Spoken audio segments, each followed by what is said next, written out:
ในยุคที่พวกเราซื้อเครื่องโอนเงินหรือสั่งอาหารผ่านมือถือภายในเวลาสั้นๆหลายคนอาจจะมีคำถามว่าแล้วระบบการเงินภาครัฐมีการพัฒนาแนวใด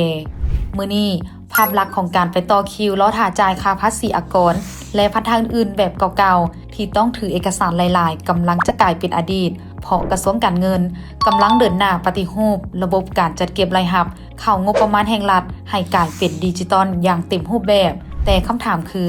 สังคมจะได้หยังและจะเชื่อมั่นได้แนวใดหัวใจสำคัญของการหันเป็นทันสมัยคือการลดพรการใช้ดุลพินิจของบุคคลเมื่อทุกอย่างผ่านระบบคอมพิวเตอร์ข้อมูลทุกอย่างจะถูกบันทึกแบบเรียลไทม์หมายความว่าเงินทุกกีบที่ทานชำระผ่านระบบเข้าคลังเงินแห่งรัฐโดยทันทีบ่ผ่านมือบุคคลใดบุคคลหนึ่งลดพรซ่องวางการหัวไหลและความผิดพลาดที่อาจเกิดขึ้นความสะดวกที่มาพร้อมกับความยุติธรรมการปฏิรูปครั้งนี้บ่ได้เฮ็ดให้ชีวิตยากขึ้นแต่เฮ็ดให้ง่ายขึ้นการที่พวกเราสามารถแจ้งมอบพันธะผ่านโมบายแบงกิ้งได้ทุกบอนทุกเวลา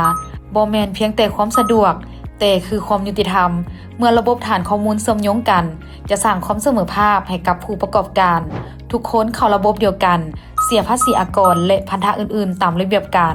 บ่มีไผได้เปรียบหรือเสียเปรียบแน่นอนว่าการเปลี่ยนแปลงระบบใหม่ต้องใช้เวลาแต่สิ่งที่พวกเราเห็นในทุกมื้อนี้คือการตัดสินใจอันเด็ดเดี่ยวของภาครัฐก็คือกระทรวงการเงินที่จะยกระดับเวียกงานการเงินแห่งรัฐให้ทันกับยุคสมัยความเชื่อมั่นบ่ได้เกิดจากคำเว้าแต่เกิดจากระบบที่ดี